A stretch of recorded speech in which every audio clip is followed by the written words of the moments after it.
Hello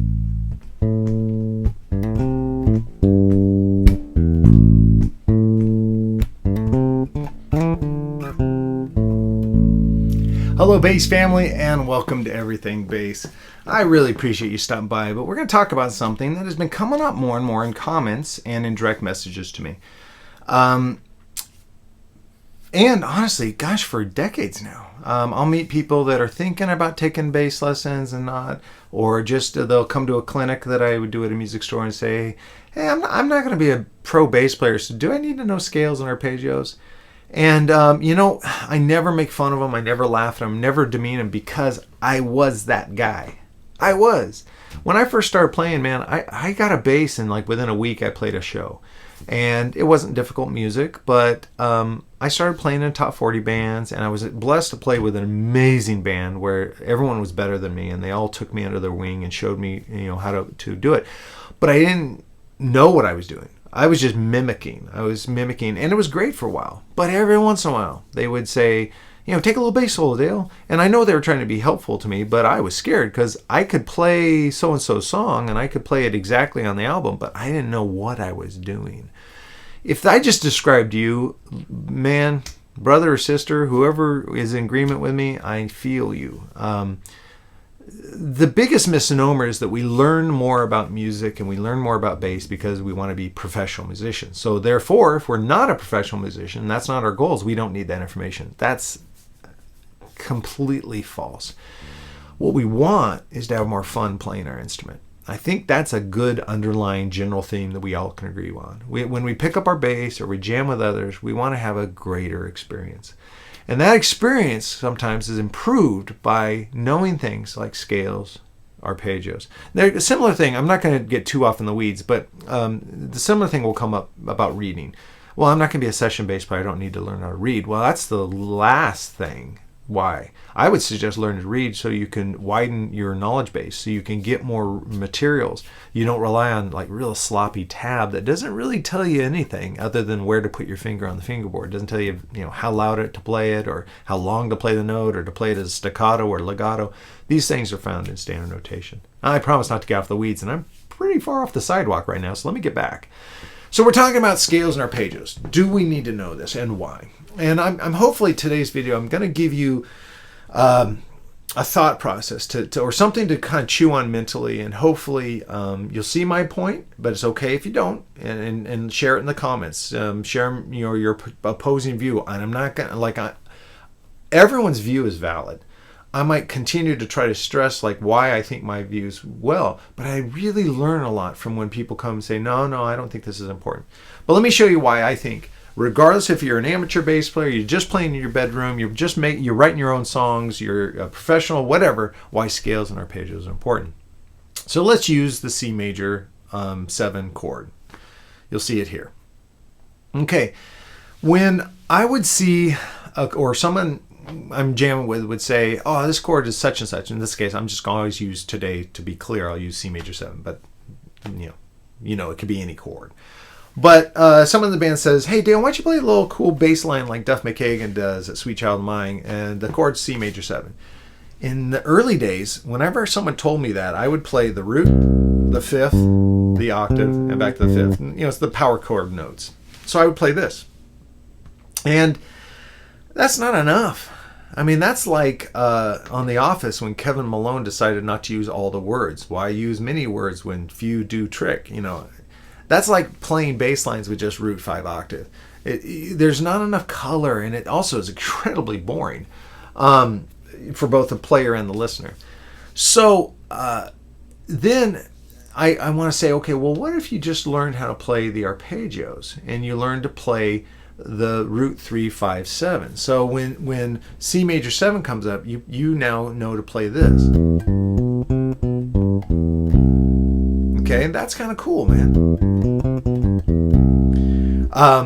And that gives you more tonality, and now you have some confidence because you know that those notes are the notes of the C major 7 chord. So when the piano player plays a C major 7 chord, he or she's playing C, E, G, B, bam, and you and your bass line, if you play C, E, G, B, now with confidence, your notes matches the piano player or the guitar player's notes, and it's very difficult to make that sound bad. So you have a really good safety net. Okay, someone says this chord, hey, play a bass line, and you use the chord tones. There's a lot of examples of how great using all the chord tones can be in a very cool melodic phrase or statement. But sometimes that's even limiting. So now we venture into scales. I'm trimming off like the idea of like putting in chromatics and tension tones like that are outside of certain tonalities, but just to kind of streamline it. So someone says, hey, here's a chord jamming. You can play root 5 octave. It's fine, but it's pretty limiting. Just adding the 3rd and the 7th, now you've got a more tonality. You can play with a little bit of tension, and the bass line sounds really nice. And it's safe because you're playing notes that are being played in the chord. But let's say you want to branch out and play a scale. One of the first go-tos on the C major 7, or any major 7, is to play major pentatonic, and that's this. Now I know I played that quickly. Let me run it down. I'm going to use letter names. So I'm playing C, D, E, G, A, C.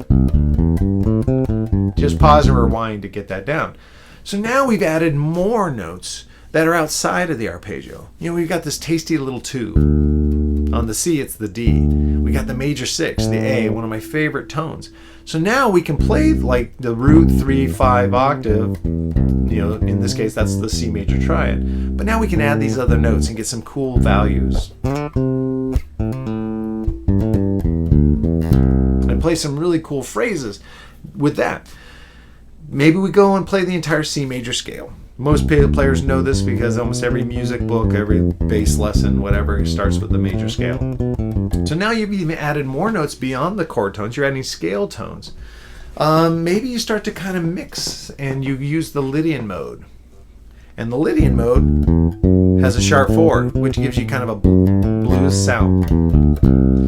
So the idea is, and I know I blew through those because I'm really making a point bigger than actually teaching you each one of those elements. But I've done videos on each one of those elements. Just search on, you know, major triads, major 7 arpeggios on my channel, major scale on Lydian, and you'll get a full lesson on how to play it. But the idea is the why. Why is it important to do that? Look what I just did there in just a short amount of time. I'm presented with one musical opportunity to play something over a C major 7 chord, and now I have a Rolodex of ideas. I can play the arpeggio, I can play major pentatonic, I can play the major scale, I can play the Lydian scale. Each one has advantages, each one has a tonality, a sound, and with just a little bit of practice time and a little bit of experience, you'll start to identify those things, not necessarily by their names, but by like the emotion or the conversation you're trying to have, by which one you select. And it's so important. Now, it all boils down to this. Whether you're jamming with friends, playing by yourself, I said it before, whether you're a professional, an amateur, just a hobbyist, the reason why I really want you to learn scales and arpeggios, and I want it so badly for you that I'm saying you don't have to get it from here. Find another teacher. In fact, private instruction is way better than any video could ever be. Or go to another channel or whatever. But the reason I say that's how important the information is because now when that situation comes up, you're not guessing. You're not stuck to that root 5 octave that everyone starts with. Guilty. It was me. And you're not guessing. Oh man, that was me. You know, I actually kind of became known as a local player in Chico, California, and I was playing with some guys, but I was mostly playing covers. I was playing other bass players' bass lines. And then I was asked by one of the greatest guitar players in town to play in a 3-piece experimental jazz fusion band. And I was an idiot because I said yes, because I wasn't prepared. And the guitarist was writing these amazing progressions with all these just tasty chords. And he would show me the progression, and I would try to do my root 5 octave, and he goes, oh, no, it's okay. Play it, step out a little bit. And I was guessing. So sure enough, like 30% of my notes were bad. And then I would make an adjustment and go, okay, that note's bad. Not knowing that was bad because that chord was a minor 7 flat 5 chord. Then came a dominant chord, but I said, oh, I still can't play that note. But now I can. I could have played it. It was a nightmare. Luckily, those two guys were also very gentle with me. In my early days, man, I rely it to a lot of people, a lot of men and women who took me under their wing, showed me better ways to play, and were patient with me. And that's what I want to give to you guys. So don't let this thing be, oh, I'm a hobbyist. I don't need to know how to learn play scales, or I don't have to know arpeggios. I only want to play by ear. I'm afraid if I learn theory, then I'll never be able to play by ear. All that's false. It has nothing to do with it. Learning theory does not endanger your ability to improvise by ear. It improves it. It improves it. I promise you. Take that to the bank. Wow, this is the last video of a full day of shooting, and I can tell because I'm like getting really emphatic about the smallest thing. But I just appreciate you guys, and I really want to help you. In my second year of this channel, just getting off, I want to go deeper. I want to find more. I want to answer your questions. So one of the things you can do that really would help me out is in the comments below, say, hey, how about a video about X, or how about a video about Y? I'm struggling with this. If you could do that, then I could really focus my video creations on stuff that's necessary right now for you as your development. And if not, I'll just keep throwing videos up like this.